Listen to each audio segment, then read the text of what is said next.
कि जो गांव का छोटा सा बच्चा अपने गांव के स्कूल में नहीं आ पा रहा है और दूसरे गांव जाएगा, ये कौन सी कल्पना है, ये कौन सी लॉजिक है, समझ में नहीं आ रही है। इसका मतलब है कि हम गरीब बच्चों के जो गांव के बच्चे हैं उनको शिक्षा नहीं देना चाहते, उनको शिक्षा से वंचित करना चाहते हैं। एक तरफ आप मधुशालाएं बढ़ा रहे हैं और पाठशालाएं घटा रहे हैं, ये कौन सी लॉजिक है, ये कौन सी रणनीति है? ये क्या आप प्रदर्शित करना चाहते हैं कि मधुशालाएं बढ़ेंगी, पाठशालाएं बंद होंगी? विद्यालय में छात्र कम है तो विद्यालय बंद किए जाएं, फिर एक समय आए कि विभाग बंद कर दिए जाएं, तो विभाग का मंत्री और विभाग का सचिव क्या करेगा? फिर वहीं से बंद करिए। उत्तर प्रदेश की योगी सरकार जो प्राइमरी स्कूल हैं उनको मर्ज करके अब 50 से कम जिन स्कूल में बच्चे होंगे उनको मर्ज करके दूसरे स्कूल में शिफ्ट करने का एक प्लान करिए। और ये कहा जा रहा है कि हजारों की संख्या में ऐसे में वो स्कूल जो है बंद हो जाएंगे। हमारे साथ बात करने के लिए विजय बंधु जी हैं, क्योंकि विजय बंधु जी से बात करना इसलिए उचित है, शिक्षा हो, शिक्षक हो, तमाम सारे ऐसे मुद्दे हैं जिनके लिए हमेशा ये लड़ते रहते हैं और खुद शिक्षक हैं। तो बंधु जी, कैसे देखते हैं आप जो सरकार ये मर्ज करने का प्लान कर रही, कहा जा रहा है कि 5000 से ज़्यादा विद्यालय अभी जो मानक है उसके बाद और बढ़ाएंगे, लोग बंद होने के कगार पे हैं। देखिए, जो ये मर्जर की व्यवस्था ला रहे हैं, ये टोटल अगर इसका स्वरूप देखें तो निजीकरण का स्वरूप है। वर्तमान सरकार सरकारी व्यवस्था, सरकारी पद, सरकारी संस्थान को सब निजीकरण करना चाहती है। अलग अलग रूप में आता है। किसी सिंचाई विभाग में 3400 पद खत्म कर दिए थे, बिजली विभाग का निजीकरण कर लगातार आप देख ही रहे हैं। बेसिक के लोगों को मर्जर की व्यवस्था ला कर किया जा रहा है।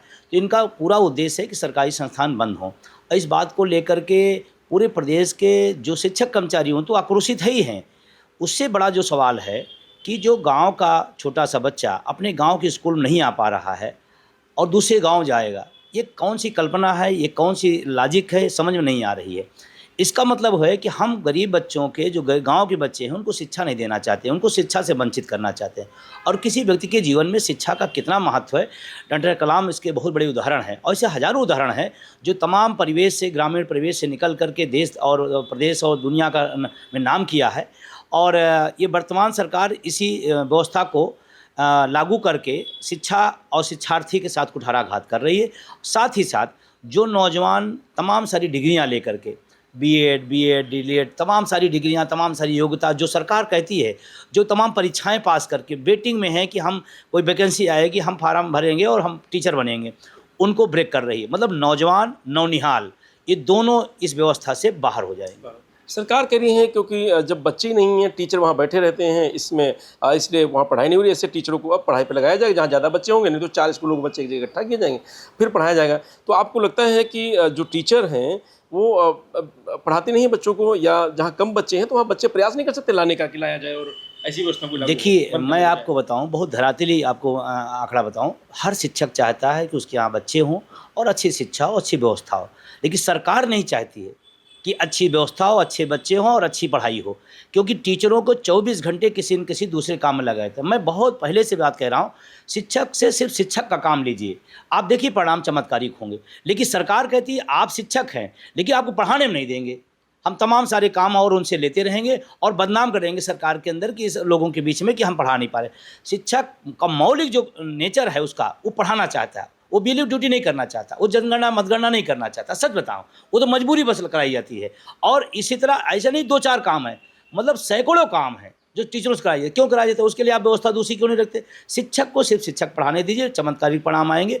दूसरा, मैं आपसे एक बात कहना चाहता हूँ, जो अगर ये शर्त के साथ कि शिक्षा विद्यालय में छात्र कम है तो विद्यालय बंद किए जाएं, फिर एक समय आए कि विभाग बंद कर दिए जाएं, तो विभाग का मंत्री और विभाग का सचिव क्या करेगा? फिर वहीं से बंद करिए।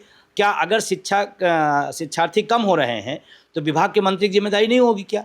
क्या उस विभाग के सचिव की जिम्मेदारी नहीं होगी क्या? तो ऊपर से बंद करिए, नीचे से क्यों बंद कर रहे हैं? क्योंकि नीचे से गरीब लोग हैं, उनको वंचित करना है। सवाल ये है, हम शिक्षक के मौलिक कर्तव्य को निभाना चाहते हैं। हर शिक्षक चाहता है कि हमको पढ़ाने दिया जाए, लेकिन ये वर्तमान सरकार पढ़ाने देना चाहती है। तो आपको नहीं लगता कि जो बच्चा प्राइवेट में जा नहीं सकता, सिर्फ सरकारी के सहारे है, अगर बंद हो जाएगा तो बिल्कुल उन लोगों को तो बिल्कुल महरूम हो जाएंगे शिक्षा? भाई, मैं कह रहा हूँ ना कि इस देश की 80 से 90% आबादी उसी प्राइमरी, उसी ग्रामीण अंचल से, उसी टाटपट्टी पढ़ के आई है और आज भी वही स्थिति है।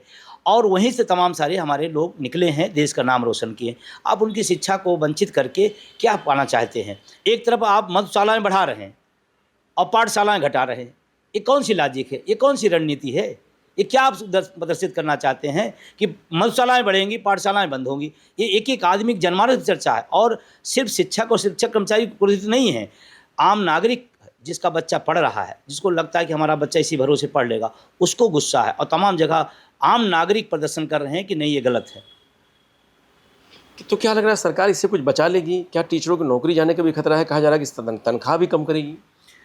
देखिए जो वर्तमान में नौकरी कर रहे हैं उनको खतरा है नहीं खतरा है वो तो एक अलग विषय है, लेकिन जो लोग लाइन में हैं, जो लोग नौकरी के मोड़ पे हैं, जो फार्म का इंतजार, वैकेंसी का इंतजार कर रहे हैं, निश्चित रूप से उनका कुठाराघात होगा।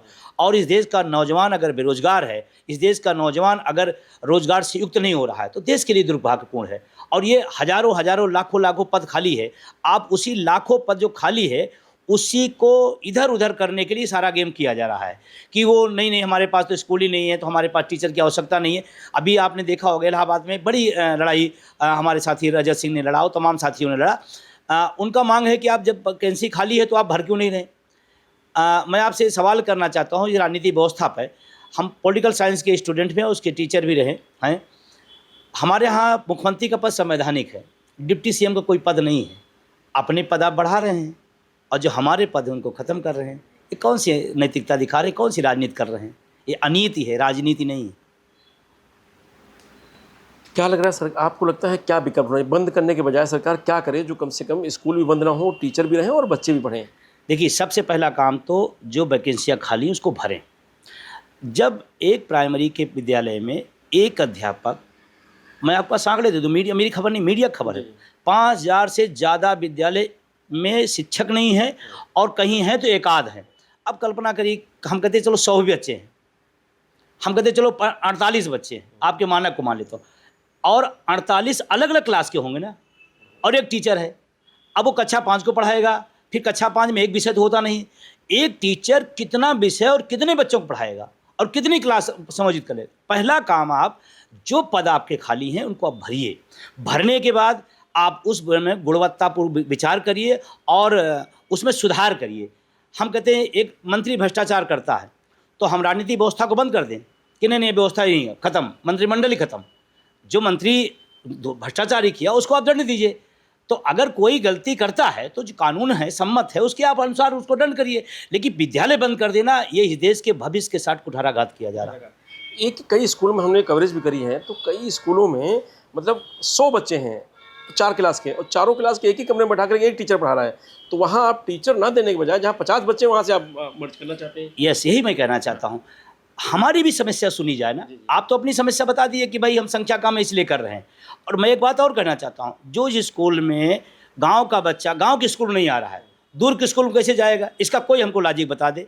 वो चाहे आईएएस अधिकारी हो, चाहे सचिव साहब हो, चाहे इस प्रदेश का मंत्री हो, चाहे मुख्यमंत्री जी हो, जो बच्चा गांव के स्कूल नहीं आ रहा दूसरे गांव कैसे जाएगा? इसकी क्या लॉजिक है? कोई लॉजिक नहीं है। आपको कुल मिलाकर रोजगार नहीं देना है, आपको कुल मिलाकर शिक्षा नहीं देना है, आपको कुल मिलाकर के शिक्षा व्यवस्था को व्यवस्थित नहीं करना है, ये आपकी मंशा है। अच्छा, प्राइवेट स्कूल तो हर किलोमीटर पे 4 हो जा रहे हैं। ये था कि ये भी क्या मानक है कि सरकारी स्कूल के आसपास प्राइवेट स्कूल नहीं होने चाहिए, ऐसा मानक है क्या? जी, मैं कह रहा हूँ 1 किलोमीटर अंतर बेसिक में तय है, नियमावली है, किलोमीटर के अंदर बेसिक होना चाहिए। हमने 1 किलोमीटर का आपने मानक बना लिया, ठीक है, प्राइवेट स्कूलों के मानक क्यों नहीं बना? क्यों नहीं बना? गली गली में एक एक कमरे में आप प्राइवेट स्कूलों को अगर जो फुलफिल करते हैं, मैं उसको नहीं कहता, मैं उसके पक्षधर हूँ, जो फुलफिल करते हैं उनको आप दीजिए। लेकिन 2 कमरों में इंटर कॉलेज चलते हैं, इसी लखनऊ में चलते हैं, उनको आप कैसे मान्यता दे दिए? जिस दिन उन जो अवैध रूप से जो फुलफिल मान्यता को नहीं करते हैं उनको बंद कर दीजिए, प्राइमरी में लाइन लगेगी।